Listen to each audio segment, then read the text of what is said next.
सभी को जय हिंद। आज का हमारा टॉपिक है सिक्योरिटी सर्वेलेंस गैजेट्स, उनका monitoring, dos and don'ts.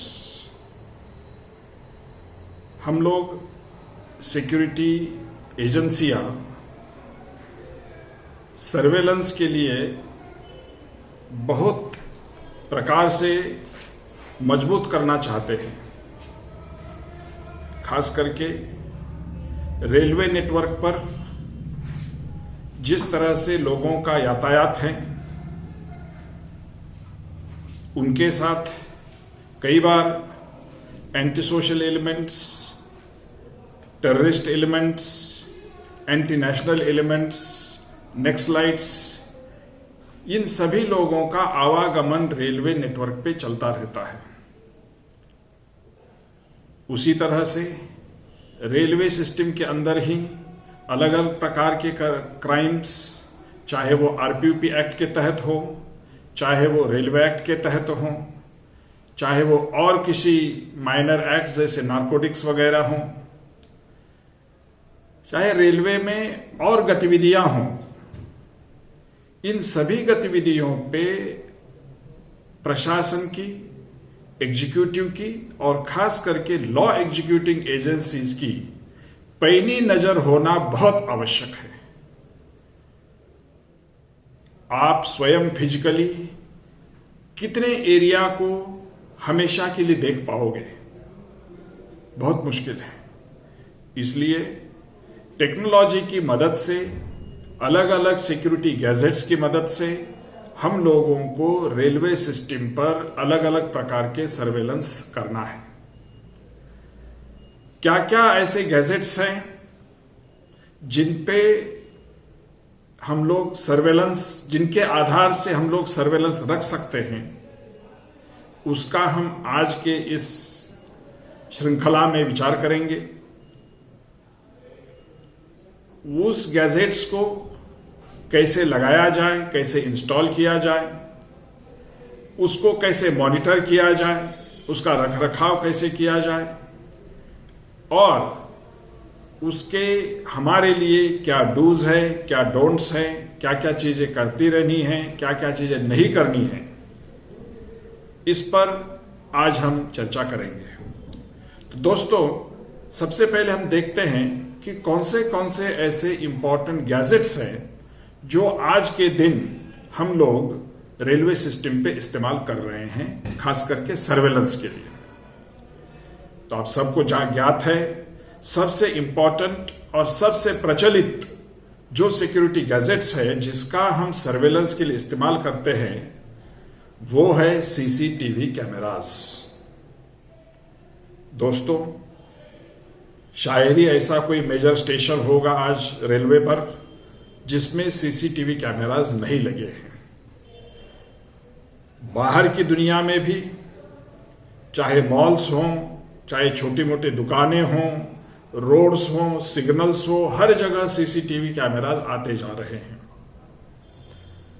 CCTV camera एक बहुत अच्छा तकनीकी साधन है हमारे पास, जिससे हम लोग गतिविधियों पर बहुत कड़ी नजर रख सकते हैं और ऐसी नजर 24 घंटे रख सकते हैं। जो भी सीसीटीवी कैमरा के सामने आएगा वह उस समय तो देखा ही जा सकता है लाइव, लेकिन उसको रिकॉर्ड करके हमेशा के लिए रख भी सकते हैं। कुछ अवधि के लिए उसको रख सकते हैं, चाहे वो 1 हफ्ते की हो, 15 दिन की हो, चाहे वो महीने भर की हो। तो चले देखते हैं कि सीसीटीवी कैमरास जो लगते हैं उनका इंस्टॉलेशन करते समय हमें क्या चीज ध्यान में रखनी चाहिए। मैं सभी पोस्ट इंचार्जेस का ध्यान आकर्षित करना चाहूंगा इस तरफ। हम लोग आदतन क्या करते हैं, सीसीटीवी कैमरा का लगाना एसएनटी डिपार्टमेंट का काम है, कॉन्ट्रैक्टर का काम है, आउटसोर्स किया हुआ है, हमें क्या लेना देना उससे, इसलिए हम अपना दिमाग नहीं लगाते हैं। यह ठीक बात नहीं है।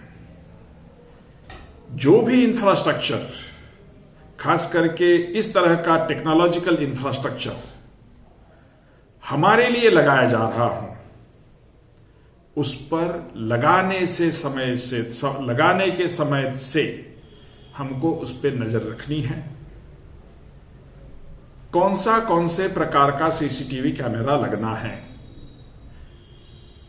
कौन से प्रकार का सीसीटीवी कैमरा कौन सी जगह के लिए उचित होगा, कौन सी जगह है जहां पर सीसीटीवी कैमरा लगना चाहिए, कौन से एरियाज है जो एरिया सीसीटीवी कैमरा में कैद होने चाहिए, ये सारा अभ्यास पोस्ट इंचार्ज को करना है।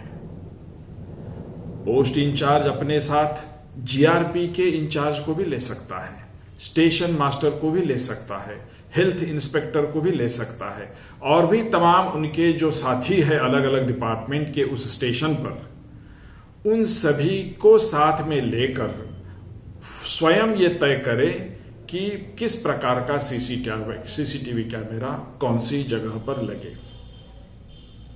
ये बहुत अहम बात है। क्या देखना है इसमें? आपको देखना है कि जब किसी स्टेशन पर सीसीटीवी कैमरा का नेटवर्क लगता है तो चप्पा चप्पा उस सीसीटीवी कैमरा में कैद होना चाहिए। ऐसा कोई ब्लैक स्पॉट न रहे जो सीसीटीवी कैमरा में न दिखता हो। 100% शायद मुश्किल है, लेकिन प्रयास ये होना चाहिए कि अधिक से अधिक एरिया सीसीटीवी कैमरा के पूरे नेटवर्क में कवर हो जाए। रिपीट अवॉइड हो। यदि कोई एरिया छूट जाना है तो ऐसा एरिया छूटे जहां पे कोई क्राइम नहीं होना है, या बहुत मुश्किल है वहां पर क्राइम होना, या वहां पे और कुछ इर्रेगुलर चीज होना बहुत मुश्किल है।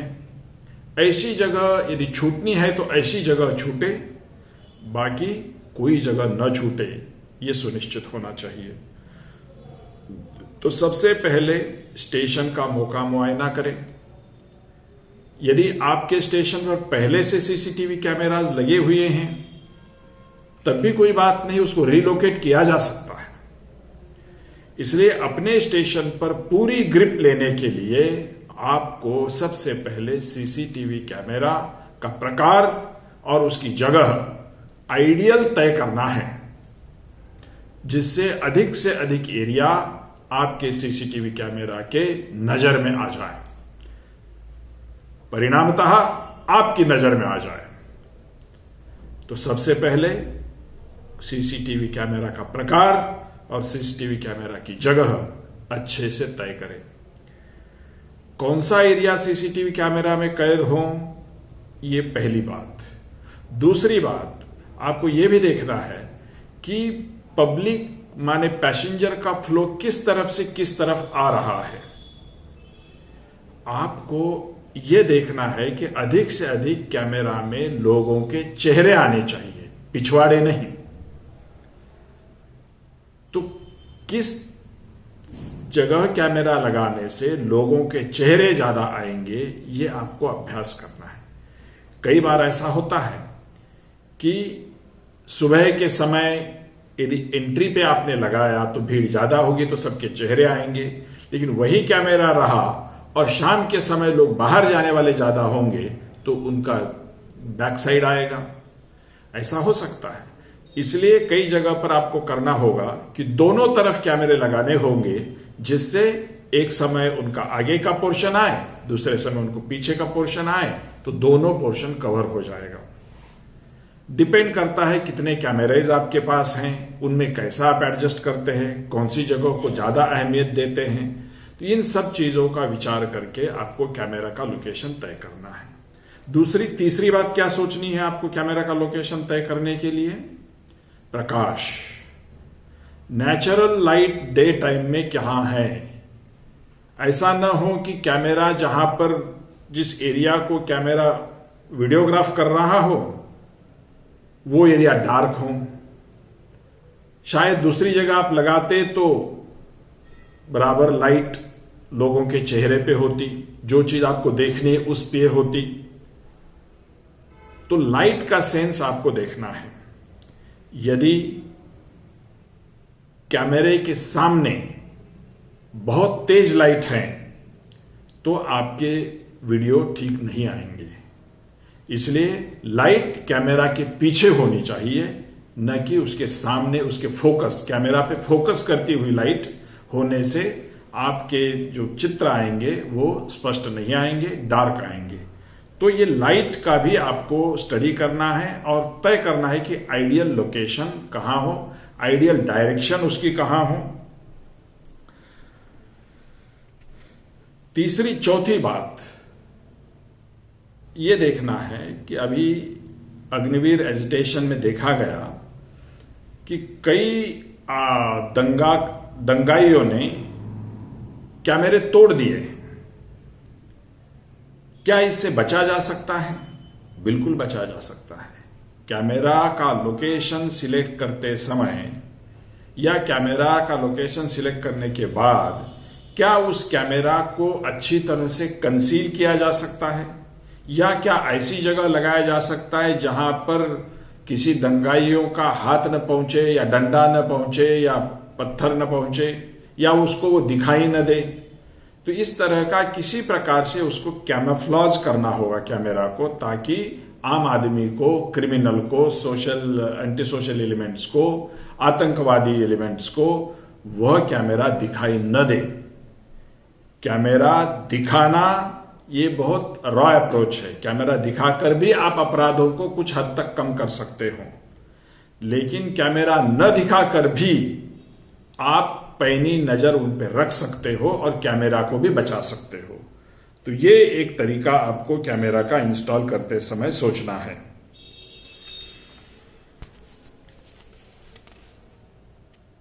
कैमरा की जो वायर है जो कैमरा तक पहुंचती है मॉनिटरिंग रूम से, वो वायर भी कंसील्ड रहें, सेफ रहें, कहीं कोई उसको तोड़ न सके, डिस्कनेक्ट न कर सके।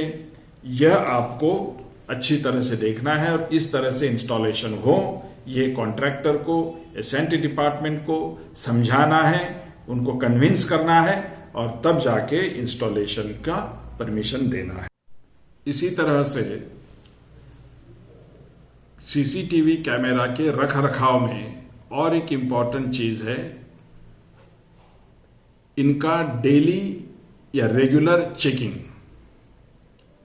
किसी रिस्पॉन्सिबल ऑफिसर ने, आरपीएफ का रिस्पॉन्सिबल ऑफिसर,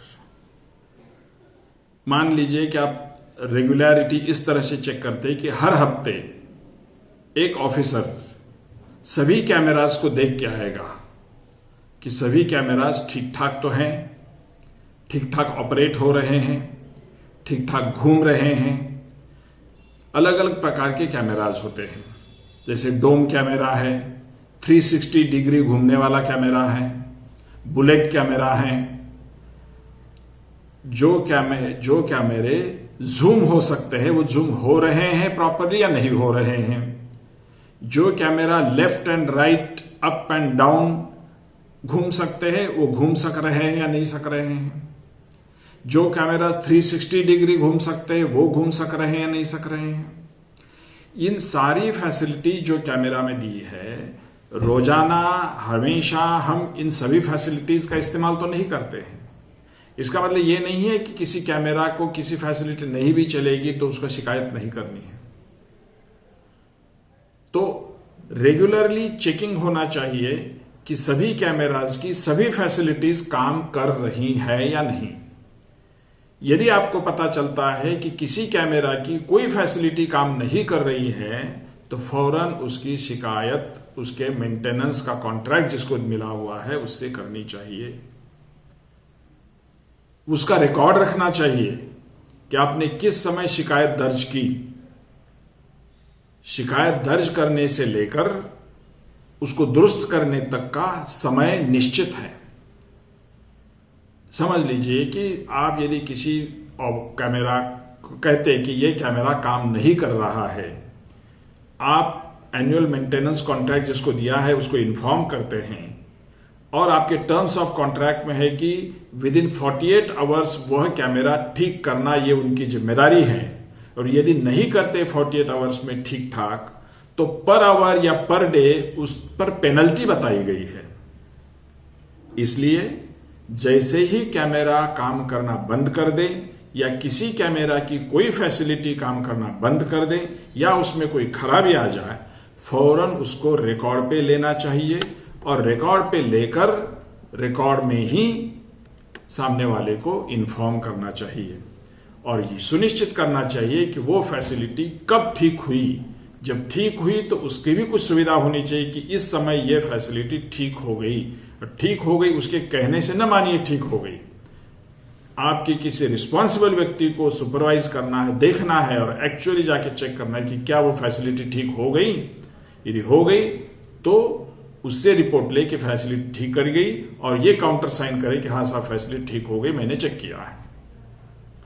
इस तरह से कैमरास का, सीसीटीवी कैमरास का, फिर चाहे और दूसरे कुछ इक्विपमेंट्स होते हैं, रिकॉर्डर्स होते हैं, मॉनिटर्स होते हैं, इन सब चीजों का रिकॉर्ड रखना होगा कि सब चीज ठीक ठाक काम कर रही हैं। ये बात अच्छे से समझ लो कि कोई भी चीज खराब होती है, किसी भी चीज का थोड़ा भी पोर्शन खराब होता है तो फौरन उसको रिकॉर्ड पे बताना होगा कि ये खराब है और रिकॉर्ड पे उसने दुरुस्त भी करना होगा और आपने चेक भी करना होगा कि हाँ दुरुस्त हो गया। यदि बीच में जो समय लगता है वो निश्चित समय सीमा से अधिक है तो उसको पेनल्टी के लिए लेटर जाना होगा और पेनल्टी देनी होगी। एएमसी वालों को पेनल्टी भुगतने की आदत लगनी चाहिए। अक्सर उनको क्या करते हैं, जाने दो एक ही बार हुआ छोड़ दो, ऐसे छोड़ते छोड़ते छोड़ते उनको लगता है कि उनको पेनलाइज किया ही नहीं जा सकता है। इसलिए जहां वो गलती करते हैं पेनल्टी करना जरूर, इस पे हमको कॉम्प्रोमाइज नहीं करना चाहिए। अब देखिए दोस्तों, हम आगे चलते हैं कि सीसीटीवी कैमरा का जो आउटपुट आता है वो आता है हमारे मॉनिटर्स पे और ये मॉनिटर्स मॉनिटरिंग रूम में लगे रहते हैं। कई स्टेशनों पे 50-50, 100-100 सीसीटीवी कैमरास लगे हुए हैं और उन सभी कैमरास के मॉनिटर्स 3-4 बड़े बड़े टीवी सेट्स पे आप देखते रहते हैं। पोस्ट इंचार्ज कांस्टेबल को 1, 2 या 3 लोगों को वहां पर तैनात करता है। ये लोग मॉनिटर करते हैं। क्या करना चाहिए, किस तरह से मॉनिटर करना चाहिए? तो दोस्तों ये बहुत अहम चीज है क्योंकि यही आउटपुट है सीसीटीवी कैमरा का। सीसीटीवी सिस्टम का पूरा आउटपुट मॉनिटरिंग रूम पे डिपेंड करता है। सीसीटीवी कैमरा में लाइव क्या चल रहा है उस पे नजर रखना ये मॉनिटरिंग रूम में जो व्यक्ति है उसका काम है। अब आप कहोगे 100 कैमरा चल रहे हैं, कहां कहां देखे, कैसे देखें? तो दोस्तों, आप जिस स्टेशन पे सीसीटीवी मॉनिटरिंग रूम के इंचार्ज हों उस स्टेशन की ज्योग्राफी, टोपोग्राफी, उस वहां का ट्रेन का रूटीन्स, भीड़ का रूटीन्स, क्राइम का तरीके, ये सब आपको मालूम होना आवश्यक है। यदि ये आपको मालूम नहीं है तो अच्छे से मॉनिटरिंग नहीं कर पाओगे। समझ लीजिए कि सीएसएमटी जैसा कोई स्टेशन है, छत्रपति शिवाजी महाराज टर्मिनस मुंबई जैसा, वहां के सीसीटीवी कैमरा को आप मॉनिटर कर रहे हो तो आपको ये मालूम होना चाहिए कि जो मुंबई की लोकल ट्रेनें हैं वह किस समय किस डायरेक्शन में भीड़ ले जाती है, भीड़ उतर के किस तरफ बढ़ती है। ये यदि आपको मालूम है तो आप हमेशा उस तरफ नजर रखोगे जहां पे भीड़ जा रही है और उस भीड़ को इस तरह से देखोगे कि क्या कोई पिक पॉकेट तो नहीं कर रहा है। तो ऐसे समय में आपको चाहिए कि आप उस मॉनिटर्स पे ज्यादा ध्यान दोगे जहां पे क्राइम होने की शक्यता ज्यादा है और जहां पर समझ लीजिए कि 5-6 नंबर के प्लेटफॉर्म्स हैं जहां पे कोई ट्रेन नहीं है, वहां आपको बहुत देखने की जरूरत नहीं है। तो इस तरह से कहां कहां क्राइम हो सकता है वहीं पर आपकी नजर रहे, ये अति आवश्यक है। दूसरी बात, यदि आपके सामने 20-25 कैमरा का मॉनिटर पे चल रहे हैं, ऐसे समय में यदि आप देखते हैं सरसरी तौर पे सभी पे आपकी नजर होनी चाहिए, पहली बात। उसके बाद यदि आप देखते हैं कि किसी कैमरा में भगदड़ मची हुई है या कुछ लोग भाग रहे हैं, तो फौरन आपको चाहिए कि उस कैमरा को जूम करे और उसको देखे क्या हो रहा है। तो लाइव मॉनिटरिंग करते समय ये कुछ चीजें ऐसी है जिन पर आपको हमेशा ध्यान रखना चाहिए। लाइव जब आप देख रहे हैं उस समय कहीं पर यदि आपके पास ऑडियो है और उस ऑडियो में कहीं पर जोर से आवाजें आती है, तो उस तरफ भी आपकी नजर जानी चाहिए। तीसरी बात, यदि आपके पास जो जगह जगह पर आपका स्टाफ डिप्लॉयड है, उनके पास वॉकी टॉकीज हैं और कहीं से मैसेज आता है कि कुछ यहां पे हो रहा है, तो फौरन उस जगह पर आपका मॉनिटर भी जाना चाहिए। इस तरह से लाइव मॉनिटरिंग करते समय जो मॉनिटरिंग रूम के इंचार्ज है, उनकी एक खास जिम्मेदारी है कि वो ज्यादा से ज्यादा मॉनिटर्स को इफेक्टिवली जब जरूरत हो उस समय देखे और उस तरह से लाइव जो फील्ड में हमारे लोग हैं उनको गाइड करें। समझ लीजिए कि कोई एक संदिग्ध है जिस पर आप सर्वेलेंस कर रहे हो मॉनिटरिंग में, आपको एंट्री गेट के स्टाफ ने बताया कि साहब ये व्यक्ति अंदर घुसा है। अब उस पर आप देखना है कि कहां कहां जाता है। हिस्ट्री शीटर है, उसके खिलाफ पिक पॉकेट के कई केसेस हैं, और ऐसी व्यक्ति आपको एक मॉनिटर से दूसरे में, दूसरे से तीसरे में, तीसरे से चौथे में यदि जाती हैं और आपको समझ में आता है कि 5वें पे एक ट्रेन अब निकलने वाली है और वहां पर वो लोग अक्सर क्राइम किया करता है, तो आपको 5 नंबर के फील्ड स्टाफ को तुरंत इन्फॉर्म करना है कि देखिए फलाने फलाने FOB से इस हुलिया का ये व्यक्ति उतर रहा है, इस पे नजर रखो, ये पिक पॉकेट का हिस्ट्री शीटर है। तो मॉनिटरिंग रूम का काम आसान नहीं है। मॉनिटरिंग रूम माने आप सभी फील्ड में स्टाफ है उनको चला रहे हो CCTV के माध्यम से। इस तरह से मॉनिटरिंग में आपको बहुत ध्यान देने की जरूरत है। मॉनिटरिंग रूम में जो आप लोग बैठते हैं, तो आपको जैसे ही सुबह या जब भी आपकी शिफ्ट शुरू होती है, आने के बाद एक तो जिससे आप चार्ज लेते हो उसको पूछना चाहिए कि भाई आपके पूरे शिफ्ट के दौरान सारे CCTV कैमराज, सारे monitors, monitoring system, recording system, retracting system, सारे सिस्टम्स ठीक ठाक काम कर रही हैं या नहीं कर रही हैं।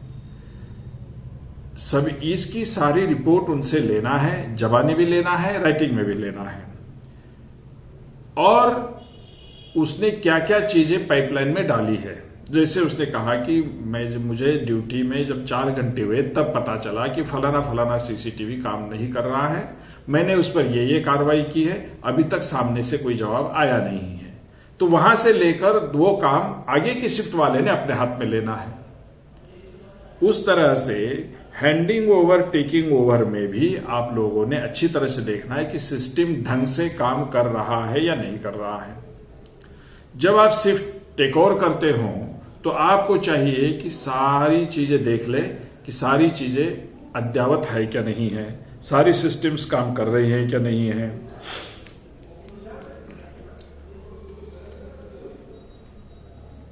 आपके पास और डिपार्टमेंट के भी लोग आ सकते हैं, जैसे हेल्थ इंस्पेक्टर के लोग, सफाई कर्मचारी, यह प्लेटफॉर्म्स, ट्रैक्स, नालियां टॉयलेट्स, रूम्स, गेस्ट रूम्स, आपके रिटायरिंग रूम्स, आपके वेटिंग हॉल्स, इनकी स्वच्छता रखते हैं। तो वो देखना चाहता है इस सैनिटरी इंस्पेक्टर या हेल्थ इंस्पेक्टर कि कर्मचारी ठीक से काम कर रहे हैं कि नहीं कर रहे हैं। पूरा स्टेशन चक्कर मारने के बजाय वह ये सुपरविजन, ये राउंड सीसीटीवी कैमरा के थ्रू भी लगा सकता है। तो आपको चाहिए कि इसको हेल्प करे। वो देखना चाहता है कि कहीं गंदगी तो नहीं फैली है, किसी प्लेटफॉर्म पे, किसी ट्रैक पर, किसी गटर में, कहीं जगह पे गई गंदगी तो नहीं फैली है। यदि ऐसा है तो वो डायरेक्शन देना चाहेगा। उसी तरह से यदि पीडब्ल्यूआई का कोई आदमी देखना चाहता है कि उसकी कहाँ कहाँ ट्रैक पड़े हुए हैं, कहाँ कहाँ प्रॉपर्टी पड़ी हुई है, वो अपना देख सकता है। कोई आईओडब्ल्यू देखना चाहता है कि कहाँ कहाँ प्लेटफॉर्म पे जो बैठने की सिस्टम है वो टूटी है, कहाँ कैसी है, वो देख सकता है। तो किसी भी रेलवे से कंसर्न डिपार्टमेंट का व्यक्ति यदि सीसीटीवी कैमरा के थ्रू रेलवे का अपना काम करना चाहता है तो उसको भी मॉनिटरिंग रूम में बैठने वाला स्टाफ उनकी मदद कर सकता है। वो लोग भी अपना काम उससे आसानी से कर सकते हैं। ये भी मदद हमको उनको करनी है। आपको अंत में ये बात आनी चाहिए कि जो चीज रिकॉर्ड हो रही है उसकी कैपेसिटी क्या है, कितने दिन के लिए रिकॉर्ड हो रहे हैं, किस तरह से रिकॉर्ड हो रहे हैं, वो हो रहे हैं कि नहीं हो रहे हैं। ऐसा तो नहीं कि आपको कहा है कि 1 महीने के लिए रिकॉर्ड रहेगा और एक्चुअल में 10 दिन ही रहता है, 20 दिन ही रहता है, 25 दिन ही रहता है, ज्यादा नहीं रहता है। तो ऐसी की शिकायत फौरन होनी चाहिए।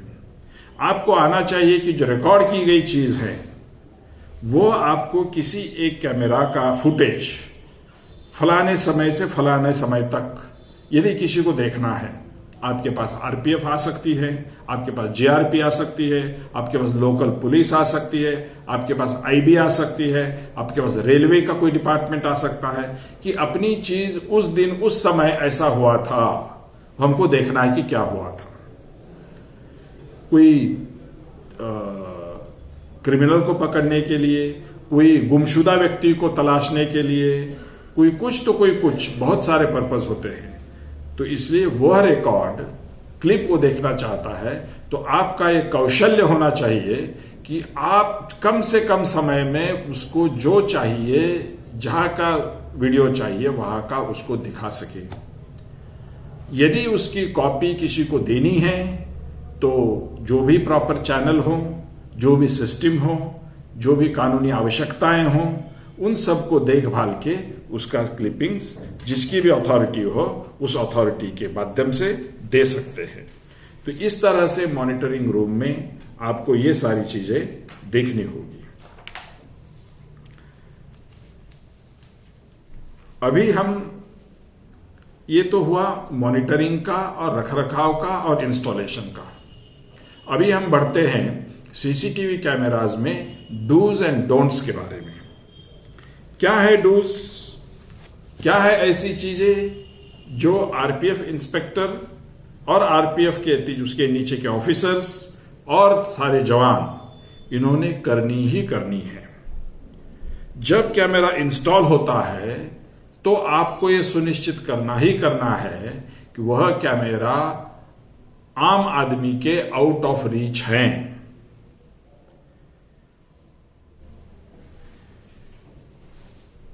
यह कैमरा इस तरह से रखा हो, रूफ के बहुत नजदीक भी ना हो, बहुत नीचे भी ना हो। बहुत नजदीक होगा तो रूफ की गर्मी से उसको प्रभावित हो सकता है। बहुत नीचे होगा तो किसी चीज के बीच में आ सकता है, किसी के अप्रोच में आ सकता है। तो प्रॉपर डिस्टेंस वहां पे उसका होना चाहिए।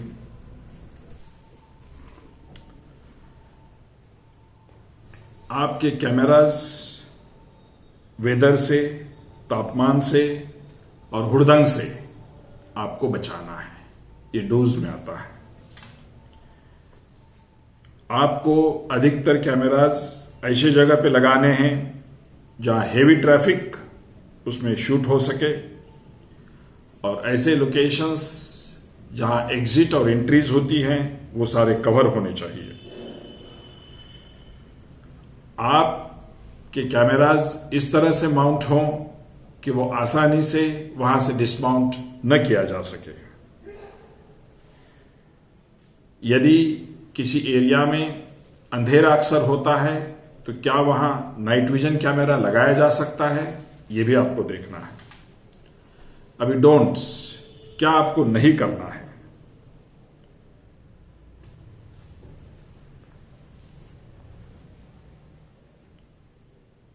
हमेशा यह मत सोचिए कि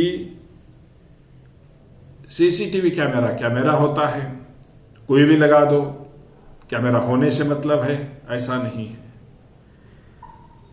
हर कैमरा का अलग अलग इंपैक्ट होता है, अलग अलग मतलब होता है, अलग अलग फंक्शन होता है।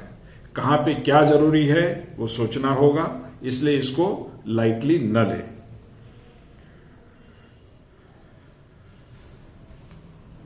कैमरा एक्सपोज्ड न रखें, ऐसा न रखें जिससे असामाजिक तत्व खराब कर सके, डैमेज कर सके या बंद कर सके। कैमरा की वायर खुली न रखें।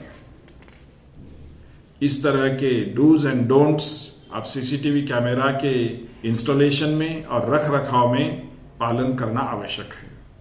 मॉनिटरिंग रूम में भी जो डूज है वो मैंने बता दिए हैं पहले ही, कि हमेशा शिफ्ट में आते ही आपको चेक करना है कि सारी सिस्टम्स ठीक ठाक चल रही हैं। आपको कभी भी मॉनिटरिंग रूम अनअटेंडेड नहीं छोड़नी है। यदि आपको किसी कारण से नेचुरल कॉल के लिए, खाने के लिए, कहीं किसी और पर्पस के लिए 2-4 मिनट के लिए क्यों न हो, यदि बाहर जाना पड़े तो किसी और को वहां तैनात करना आवश्यक है। हमेशा सीसीटीवी कैमरा मॉनिटर हो। आपको लाइव मॉनिटरिंग करना है, आपको रिकॉर्ड मॉनिटरिंग करना है, आपको रिकॉर्ड विड्रॉल का सिस्टम सीखना है, आपको किसी रिकॉर्ड के साथ छेड़छाड़ नहीं करना है, आपको किसी अनधिकृत व्यक्ति को रिकॉर्ड की क्लिप नहीं देनी है। इस तरह के dos and don'ts monitoring staff के लिए भी कहे गए हैं। तो दोस्तों, यह इन शॉर्ट आपको हमने बता दिया कि सीसीटीवी कैमरा जो हमारा सिक्योरिटी सर्वेलेंस गैजेट्स हैं, उसको इंस्टॉल कैसे किया जाना चाहिए, क्या क्या चीजों को ध्यान में रखना चाहिए, इसका रखरखाव किस तरह से करना चाहिए, किस किस तरह से हमको उसकी मरम्मत करनी चाहिए, यदि कुछ कमी आती है तो किस तरह से उसकी शिकायत दर्ज करनी चाहिए, उस शिकायत को कैसा फॉलोअप लेना चाहिए, और मॉनिटरिंग रूम में किस तरह से हमको ये जो लाइव मॉनिटरिंग करनी चाहिए, रिकॉर्ड्स जो है वो किस तरह से हमको सिक्योर करना चाहिए, रिकॉर्ड विड्रॉवल जो है वो किस तरह से करना चाहिए, कब करना चाहिए, कैसे करना चाहिए, ये सारी चीजें हमने इस सीरीज ऑफ लेक्चर्स में सीसीटीवी कैमरा में की है। मैं उम्मीद रखता हूं कि आप सबके ये बात समझ में आई होगी। अब हम शुरू करते हैं ड्रोन से। दोस्तों, ड्रोन ये ऐसा सिक्योरिटी गैजेट्स आया है जहां सीसीटीवी कैमरा काम नहीं कर सकता, वहां ड्रोन का इस्तेमाल किया जाता है। ये बड़ा ही कामयाब उपकरण है जिससे हम ऐसे ऐसे एरिया के वीडियोस निकाल सकते हैं, लाइव मॉनिटरिंग कर सकते हैं, जो आमतौर पे सीसीटीवी कैमरा से हो पाना बड़ा मुश्किल है। जैसे बहुत बड़ा यार्ड है, इस यार्ड का ईगल्स बर्ड्स आई व्यू हमको कहीं से नहीं मिलता है। यदि ड्रोन हम इस्तेमाल करते हैं तो समय समय पर ड्रोन को उस यार्ड के ऊपर उड़ाया जा सकता है और यार्ड को रिकॉर्ड किया जा सकता है, चाहे वो दिन का समय हो, चाहे रात का समय हो, चाहे जो समय हो। उस समय में आप इस ड्रोन का इस्तेमाल कर सकते हैं और उसका आकाश में जाकर उसका फोटोज, वीडियोस निकाल सकते हैं। समझ लीजिए कि आपके यार्ड में 10-12 गुड्स ट्रेन्स लोडेड स्टेबल्ड हैं, 2-3 दिन के लिए स्टेबल हैं, आप कितने लोग लगाओगे, कितनी सिक्योरिटी सुनिश्चित करोगे?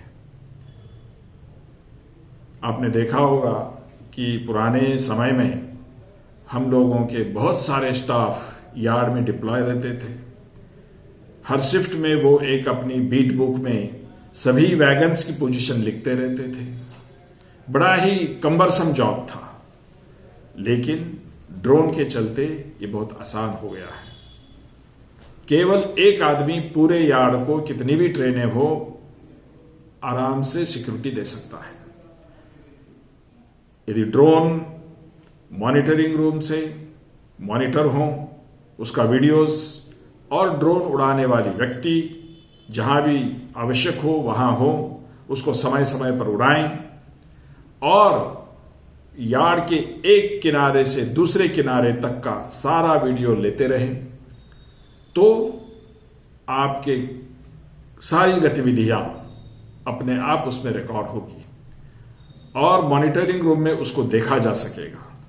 मॉनिटरिंग रूम में देखने के बाद यदि उसमें कुछ इर्रेगुलरिटी मॉनिटरिंग रूम में पाई जाती है, जैसे फलानी ट्रेन का, फलाने वैगन का फलाना दरवाजा खुला हुआ है, उसमें से मटेरियल ब्लीड हो रहा है, या फलानी ट्रेन से कुछ असामाजिक तत्व माल उतार रहे हैं, या कुछ लोग छुपे बैठे हुए हैं, कुछ क्राइम करने की कोशिश कर सकते हैं, तमाम चीजें इस ड्रोन के माध्यम से रिकॉर्ड हो सकती है।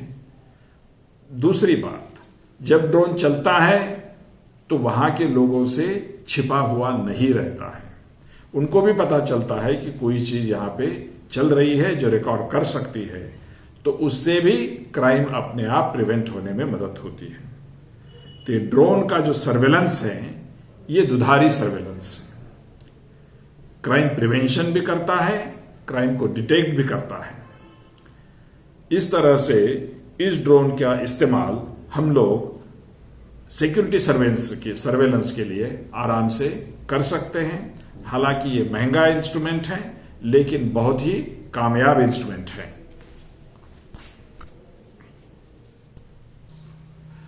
ड्रोन के चलाने में ड्रोन ऑपरेटर का अहम रोल है।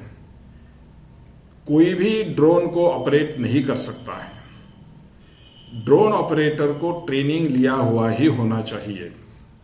ड्रोन को उड़ाना एक कला है और ड्रोन से अलग अलग फोटोज, अलग अलग वीडियोस रिकॉर्ड करना, कहां से, कितने ऊंचाई से, किस एंगल से रिकॉर्ड करना, ये सारी चीजें ट्रेनिंग की बातें हैं। तो सभी मेरी पोस्ट इंचार्ज और ऑफिसरों से विनती है कि ड्रोन का ऑपरेशन नव सीखे या न सीखे लोगों के हाथ में नहीं देना चाहिए। जो प्रॉपरली ट्रेंड हैं, ट्रेनिंग किए हुए हैं, उन्हीं के हाथ में ड्रोन को देना चाहिए। अदरवाइज ये कीमती उपकरण खराब हो सकता है। ड्रोन ऑपरेटिंग में यह बात ध्यान में देना है कि हमेशा तो आप ड्रोन ऑन नहीं रख सकते हैं। कब उसको उड़ाना है, कब उसकी जरूरत है, कब का एविडेंस हमको उसमें कलेक्ट करना है, कब के फोटोग्राफ लेने हैं, कब के नहीं लेने हैं, कब का वीडियो करना है, यह दिमाग हम अपने सिक्योरिटी एंगल से देख लें कि किस समय हमें इसको उड़ाना है, किस समय का रिकॉर्डिंग करना है, उस समय ही इसको उड़ाया जाए। जहां उड़ाना है, कितने ऊंचाई पे उड़ाना है, वो तय किया जाए और उस हिसाब से उसको रिकॉर्ड किया जाए और वो रिकॉर्डेड मटेरियल फिर एग्जामिन किया जाए। तो ड्रोन ऑपरेटर को टेक ऑफ में और लैंडिंग में बहुत ही सेफली इस ड्रोन को ले जाना है और लाना है। फ्लाइट्स जब ड्रोन करता है तो बड़ी स्मूथ फ्लाइट होना जरूरी है। यदि वो फ्लाइट स्मूथ न रही तो आपका वीडियो ठीक से नहीं आएगा। इसलिए ड्रोन ऑपरेटर को बहुत ही अच्छा ट्रेंड होना चाहिए, जिससे वो अपना फोटोग्राफी, वीडियोग्राफी एकदम सीमलेस हो जाए।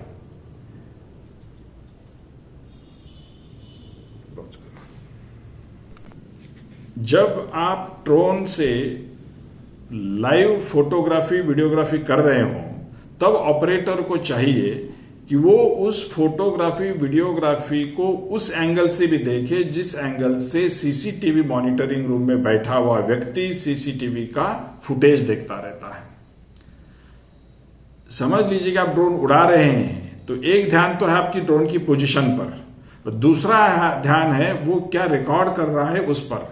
तो रिकॉर्ड जो कर रहे हो उस पर आपको देखना है कि कोई इरेगुलर चीज तो नहीं दिख रही है।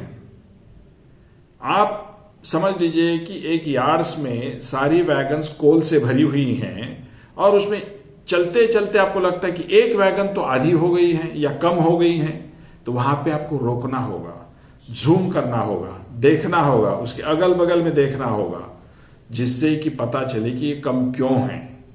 तो ये स्किल्ड जॉब है, इसलिए ड्रोन ऑपरेटर को बड़ा ही स्किल्ड होना जरूरी है। ड्रोन्स के लिए डूज क्या है और डोंट्स क्या है, इस पर अब हम देखते हैं। देखिए, ड्रोन एक आकाश में उड़ने वाला यंत्र है, इसलिए कुछ नियम हैं, इस नियमों का पालन करना आवश्यक है। आकाश में चाहे वो ड्रोन हो, चाहे हेलीकॉप्टर हो, चाहे प्लेन हो, इसके लिए कुछ ऊंचाई तक अलग अलग लिमिट्स हैं। उसका ज्ञान होना चाहिए कि किस ऊंचाई तक हम ड्रोन बिना परमिशन के उड़ा सकते हैं और किस ऊंचाई से ऊपर जाने से हमको डायरेक्टर जनरल सिविल एविएशन की परमिशन की आवश्यकता होगी।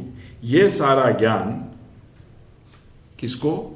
ड्रोन ऑपरेटर को होना चाहिए।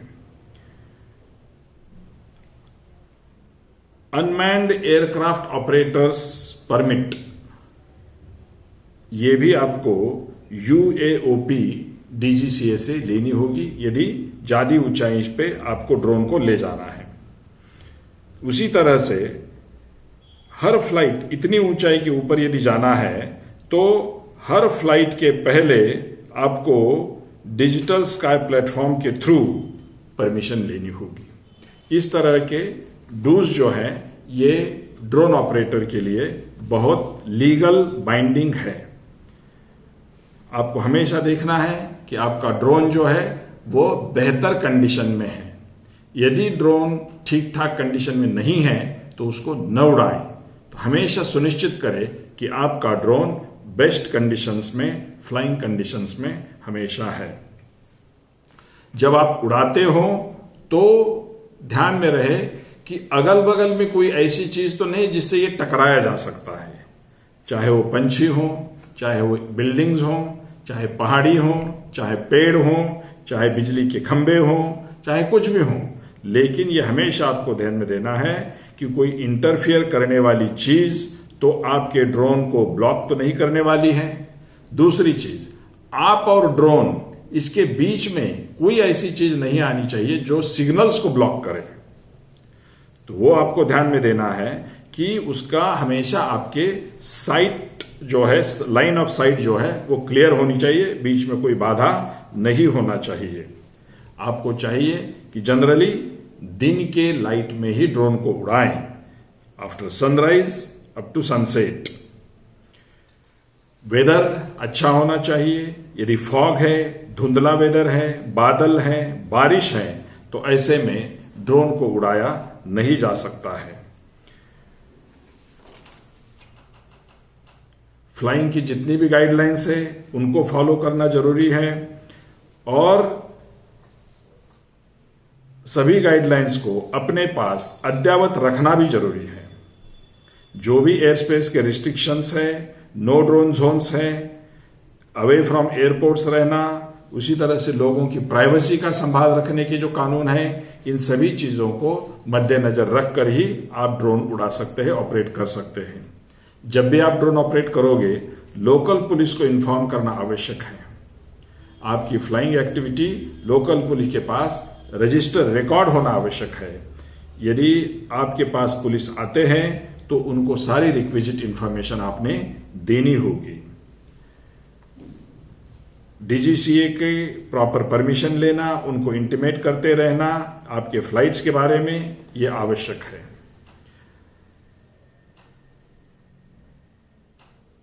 जितना शॉट आपको लेना है उतने ही समय के लिए शॉट मत लीजिए, थोड़ा सा आगे से लीजिए, पीछे से लीजिए, ताकि सारी चीज उसमें कवर हो। सुनिश्चित करें कि आप जब ड्रोन उड़ा रहे हो हवा का रुख भी आपको देखना है। यदि बहुत तेज हवा है तो ड्रोन आपका उसमें अलग दिशा में जा सकता है। यदि तूफान है या आंधी है, ऐसे समय में भी आपको ड्रोन नहीं उड़ाना चाहिए। सबसे अहम बात फिर मैं दोबारा कहूंगा कि डूज में जो सबसे इंपॉर्टेंट बात यह है कि सारी आपकी एक्टिविटीज कानून के परिधि में आती है ना, ये सुनिश्चित करें। धन्यवाद। अभी ड्रोन के बारे में कुछ डोंट्स भी हैं। वो इस तरह से हैं कि आपका जो नानो ड्रोन है, अक्सर हम जो इस्तेमाल करते हैं वो नानो ड्रोन ही इस्तेमाल करते हैं। ये नानो ड्रोन 15 मीटर यानी 50 फीट के ऊपर नहीं जाना चाहिए, जो कि विदाउट परमिशन वहां तक आप जा सकते हो। माइक्रो ड्रोन है वह 60 मीटर या 200 फीट, इसके ऊंचा नहीं जा सकता है, उसके ऊंचा नहीं ले जाना चाहिए। यदि आपका बड़ा ड्रोन है इससे तो 120 मीटर या 400 फीट यहीं तक जा सकते, इसके ऊपर नहीं जाना चाहिए।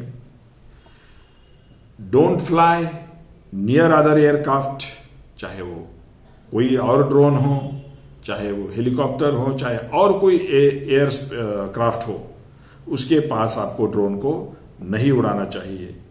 एयरपोर्ट, हेलीपैड, इनके पास भी आपको ड्रोन को नहीं उड़ाना चाहिए। जिन लोगों से हमारा कोई संबंध नहीं है, प्राइवेट एरियाज हैं, पब्लिक एरियाज हैं, स्टेडियम्स हैं, जहां पर रेल का कोई संबंध नहीं है, वहां पर इसको नहीं उड़ाना चाहिए। हमें ड्रोन को कहीं पर उड़ाकर पब्लिक को अनॉय नहीं करना चाहिए, उनकी प्राइवेसी को डिस्टर्ब नहीं करना चाहिए। उसी तरह से ड्रोन को इतनी तेजी से नहीं उड़ाना चाहिए जिससे वो डेंजरस हो सकता है, कहीं गिर सकता है और किसी को चोट पहुंचा सकता है। मिलिट्री बेस हो, गवर्नमेंट फैसिलिटीज हो, इस जगह पर नो ड्रोन जोन एरियाज कहा गया है, यहां पर उसको नहीं उड़ाना चाहिए। प्राइवेट प्रॉपर्टी पर इसको नहीं उड़ाना चाहिए अनलेस कि उस व्यक्ति की परमिशन ली जाए।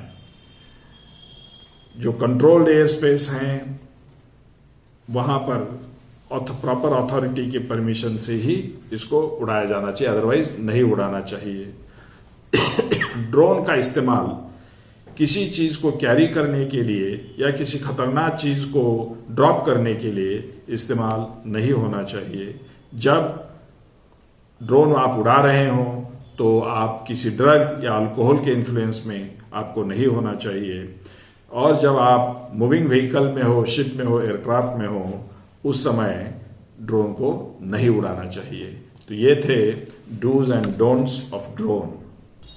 दोस्तों, तीसरा सिक्योरिटी सर्वेलेंस गैजेट है बॉडी वॉर्न कैमरा। आरपीएफ में कई आरपीएफ पोस्टों पर कई स्टाफ को बॉडी वॉर्न कैमरा दिए जाते हैं। जनरली जिन लोगों की ड्यूटी बहुत भीड़ भाड़ वाले प्लेटफॉर्म पर लगती हैं, सर्कुलेटिंग एरिया में लगती हैं या ट्रेन एस्कॉर्टिंग में लगती हैं, जहां पे आम पब्लिक के साथ इनको कम्युनिकेशन करना होता है, वहां पर हम लोग स्टाफ को बॉडी वॉर्न कैमरास देते हैं। बॉडी वॉर्न कैमरा क्या होता है?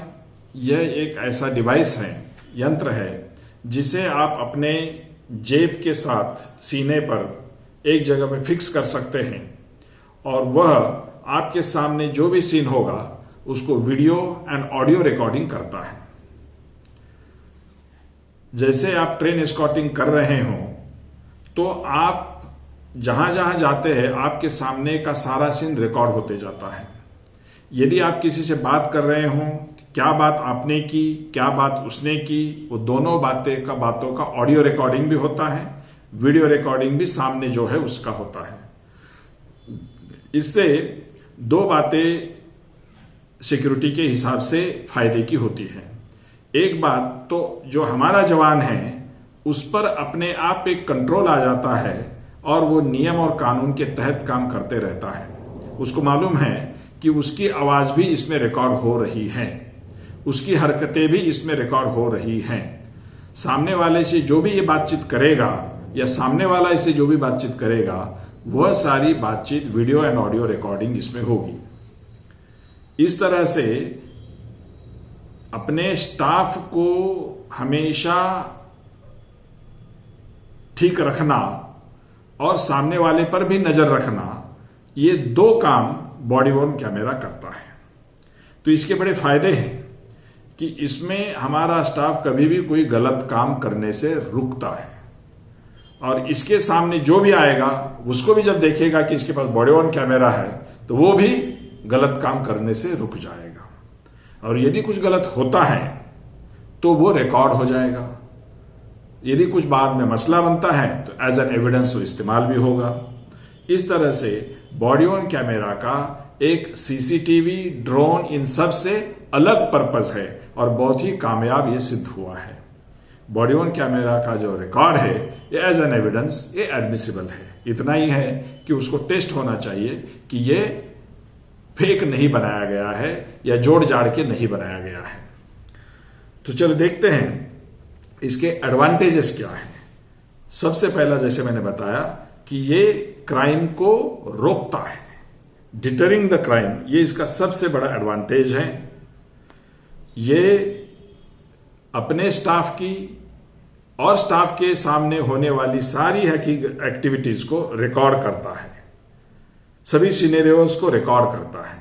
समझ लीजिए कि हमारा एक एएसआई महोदय बॉडी वॉर्न कैमरा पहने हुए कोई अनटूवर्ड इंसिडेंट का, किसी रन ओवर का या किसी डेड बॉडी ट्रैक के किनारे पाई है, उसका मौका मुआयना करने जाते हैं और ये बॉडी वॉर्न कैमरा ऑन है, तो वो बॉडी, वो ट्रैक किस तरह से पड़ी है, कैसे टुकड़े कहां पर गिरे हैं, वो सारी चीज इसमें बढ़िया से रिकॉर्ड हो सकती है और यही रिकॉर्ड एज एन एविडेंस काम आ सकता है। गैदरिंग एविडेंसेस, ये बहुत इसका बड़ा फायदा है। बहुत बार डिसीजन लेने में इससे आसानी हो जाती है। कई बार ऑफिसर्स के अगेंस्ट फॉल्स एलिगेशंस कुछ लोग लगाते हैं और उस समय यदि आपके पास बॉडी वॉर्न कैमरा का रिकॉर्डिंग है और आप सच हैं तो आपके ये प्रोटेक्शन में काम आएगा। पब्लिक में कॉन्फिडेंस बढ़ता है। यदि पब्लिक को मालूम है कि रिकॉर्ड हो रहा है, ऑफिसर को मालूम है रिकॉर्ड हो रहा है, तो दोनों ही कानून के अंतर्गत जैसा अपेक्षित है वैसा ही व्यवहार करते हैं। इससे पब्लिक का कॉन्फिडेंस बढ़ता है और काम ठीक से चलता है। इसमें अकाउंटेबिलिटी बढ़ती है अपने स्टाफ की। अच्छा, इन एडवांटेजेस के साथ कुछ डिसएडवांटेजेस भी हैं, इस पर भी हमको नजर रखनी चाहिए। सबसे पहली बात है प्राइवेसी। जहां आपको ऐसा लगता है कि आपके सामने कोई ऐसा सीन आ रहा है जो कि प्राइवेसी के राइट का वायलेशन है, उस समय इसका ये बड़ा खतरनाक हो जाता है। यदि आप कहीं गुजर रहे हो कोच में से, हाँ, और कुछ महिलाएं यदि उसमें प्राइवेट गप लगा रही हैं या कुछ अपना प्राइवेट काम कर रही हैं, तो उस समय उसका रिकॉर्ड होना ठीक बात नहीं है। लेकिन बॉडी वॉर्न कैमरा जो है उसमें रिकॉर्ड करता है, तो ये प्राइवेसी के लिए बड़ा खतरा है। तो ऐसे मौके से हमको सावधान रहना चाहिए।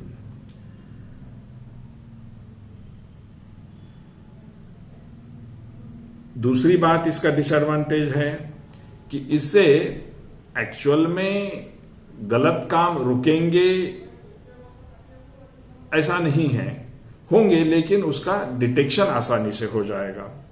इससे हमारा स्टाफ जो है, यदि कुछ थोड़ा भी इधर उधर होगा तो वो भी रिकॉर्डिंग होगी, यदि वो अपना प्राइवेट काम करेगा तो वो भी रिकॉर्ड होगा। इसलिए सारे इनके जो है मेजर इसके जो डिसएडवांटेजेस है, इसलिए वो प्राइवेसी के राइट को वायलेट करता है कुछ अंश तक। ये उसके डिसएडवांटेजेस है। और एक सिक्योरिटी सर्विलेंस गैजेट्स जिसको हम कह सकते हैं वो है बाइनोक्यूलर। बाइनोक्यूलर एक ऐसा इंस्ट्रूमेंट है जिससे हम बहुत दूर की चीज काफी स्पष्टता के साथ देख सकते हैं।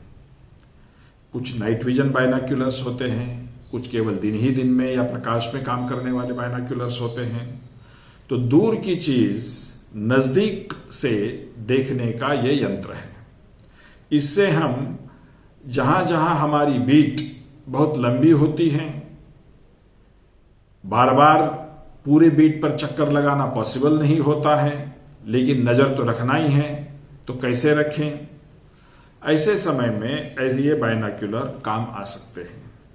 हम लोग खास करके फायरिंग रेंज पे इनका इस्तेमाल करते हैं।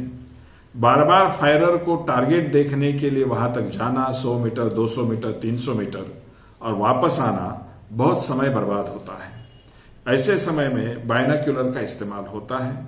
उसी तरह से बड़े बड़े यार्ड्स में, लंबे लंबे प्लेटफॉर्म्स पर या वर्कशॉप्स में जहां टावर पर हमारा गार्ड्स खड़ा होता है, टावर्स पे खड़े होकर वो बाइनोक्यूलर से चीजों को अच्छी तरह से देख सकता है, सर्वेलेंस कर सकता है, सुपरवाइज कर सकता है। इस तरह से बाइनोक्यूलर जो है यह जितने पावरफुल होंगे उतना आप दूर की बात बहुत क्लैरिटी के साथ देख सकोगे। कई बाइनोक्यूलर हैं वो 100 मीटर तक ही ठीक ठाक चीजें देखते हैं। कई बाइनोक्यूलर से 500 मीटर तक अच्छे से देख लेते हैं। कई बाइनोक्यूलर तो उससे भी ज्यादा देख सकते हैं। टेलीस्कोप एक होता है जिससे और दूर की चीजें आप बेहतर तरीके से देख सकते हो। इन सब चीजों के लिए आपको वह चीज कहां हो रही है वो पहले से मालूम होना जरूरी है, क्योंकि यहां पे एक पॉइंट ही आपको दिखाई देता है, लंबा एरिया इससे आप देख नहीं सकते हो। ये इसका ड्रॉबैक है। लेकिन बाइनोक्यूलर के जितने फायदे हैं एज सिक्योरिटी गैजेट, ये बहुत अहम है सिक्योरिटी फोर्सेस के लिए। तो हमारी जैसी जरूरत है उस तरह का बाइनोक्यूलर हमको लेना चाहिए। यदि नजदीक की चीजें देखनी है तो उस कैपेसिटी का, यदि दूर की चीजें बहुत गहराई से देखनी है तो वैसा बाइनोक्यूलर लेना चाहिए। कितना मैग्निफिकेशन आपको चाहिए, चीजें कितनी बड़ी दिखनी चाहिए, उस हिसाब से उसका फोकस एडजस्ट होने वाली बाइनोक्यूलर होनी चाहिए। इस तरह से बाइनोक्यूलर लेना ये आपकी जरूरत के हिसाब से आपको तय करना है। लेने के बाद उसमें ट्रेनिंग आपको लेना जरूरी है कि उसका कैसे क्लीन करना, कैसे फोकस एडजस्ट करना, ऑब्जेक्ट को जिसको आपको देखना है उसको कैसे लोकेट करना। एक इसका अलग लिंगो होता है, लैंग्वेज होता है, उसको भी आपको सीखना चाहिए। इसका फायदा यह है कि ऐसा डिवाइस है कि आप कहीं भी ट्रैवल इसके साथ ले जा सकते हो, ट्रैवल कर सकते हो और एक जगह से दूसरी जगह आराम से कैरी कर सकते हो, कई जगह इसका इस्तेमाल कर सकते हो। इसके साथ एक नेक स्ट्रैप आता है जिसको हमेशा हमको चेक करना चाहिए कि कहीं ये पुराना जर्जर तो नहीं हुआ है, टूट तो नहीं जाएगा, इससे बाइनोक्यूलर गिरकर टूट सकता है। इसके एडवांटेजेस बाइनोक्यूलर की यह है कि आपका डेप्थ परसेप्शन बहुत बढ़ाता है। ये फ्लेक्सिबल है, 3D विजन तक इससे आपको मिलता है और विजिबिलिटी बहुत दूर तक की अच्छी क्लैरिटी के साथ ये देता है। इसके डिसएडवांटेजेस क्या है?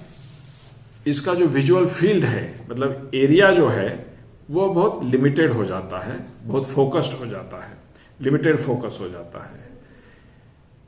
ये यदि आपकी क्लाइमेट फॉगी हो, डस्टी हो तो ये इसमें काम नहीं कर सकता, इसके डिसएडवांटेजेस है। तो इस तरह से बाइनोक्यूलर भी एक बहुत ही अच्छा सिक्योरिटी सर्वेलेंस गैजेट है जिसमें दूर की चीजें आप नजदीक देख सकते हो, अच्छे डेप्थ में देख सकते हो, 3D के साथ देख सकते हो और उस पर अपना जजमेंट ले सकते हो। जैसे आप कहीं टावर पे बैठे हो, हथियार के साथ किसी वर्कशॉप को गार्ड कर रहे हो या किसी वाइटल इंस्टॉलेशन को गार्ड कर रहे हो, आपके पास बायनोक्यूलर हैं, आप दूर देख रहे हो कि कोई 2-3 लोग जो हैं वो दीवार लांघ कर आने की कोशिश कर रहे हैं। आप बायनोक्यूलर से देखते हो कि अरे इनके पास तो AK-47 भी है, इन्होंने एक गाड़ी बाहर खड़ी है, उसका नंबर भी आप देख पा रहे हो, उसको रिकॉर्ड कर लीजिए, देख लीजिए कि उसके ये हथियार है इनके पास, वो रिकॉर्ड कर लीजिए। और ऐसा देख के आपके पास जो इंसास है या SLR है या और कोई हथियार है, तो उससे बेझिझक आप निर्णय ले सकते हो कि ये लोग जो है ये एंटी सोशल है, क्रिमिनल है, या हो सकता है आतंकवादी हो। तो आप जो है अपना प्राइवेट राइट ऑफ डिफेंस इस्तेमाल कर सकते हो। इस तरह से आप बायनोक्यूलर का फायदा लेके, सर्वेलेंस लेके आप अपने कार्यशैली में सुधार ला सकते हो, इफेक्टिविटी में सुधार ला सकते हो।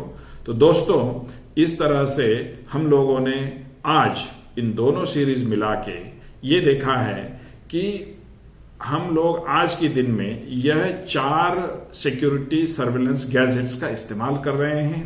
सबसे पहला CCTV कैमरा, दूसरा है आपका ड्रोन, तीसरा है आपका बॉडी वॉर्न कैमरा और चौथा है आपका बायनोक्यूलर। इससे भी और भी ज्यादा सिक्योरिटी गैजेट्स इस क्षेत्र में आए हैं, लेकिन अभी तक हम लोगों के पास ये गैजेट्स नहीं हैं। तो जो गैजेट्स हमारे पास है ये चारों, इनको कैसे इंस्टॉल किया जाए, कैसे इनमें ट्रेनिंग लिया जाए, कैसे इनको मॉनिटर किया जाए, क्या इनके डूज है, क्या इनके डोंट्स है, ये हमने आज इन दोनों सीरीज में मिलके सरसरी तौर पे देखे हैं। और डेप्थ में कभी आगे मौका मिलेगा तो देखेंगे। और इन चारों गैजेट्स में और दिन प्रतिदिन सुधार आते जा रहे हैं। जैसे CCTV कैमराज में आर्टिफिशियल इंटेलिजेंस का रोल बढ़ रहा है और कई चीजें इसमें आ रही हैं, उनको भी जब जब आगे मौका मिलेगा तब तब हम लोग देखेंगे। बहुत बहुत धन्यवाद। Thank you.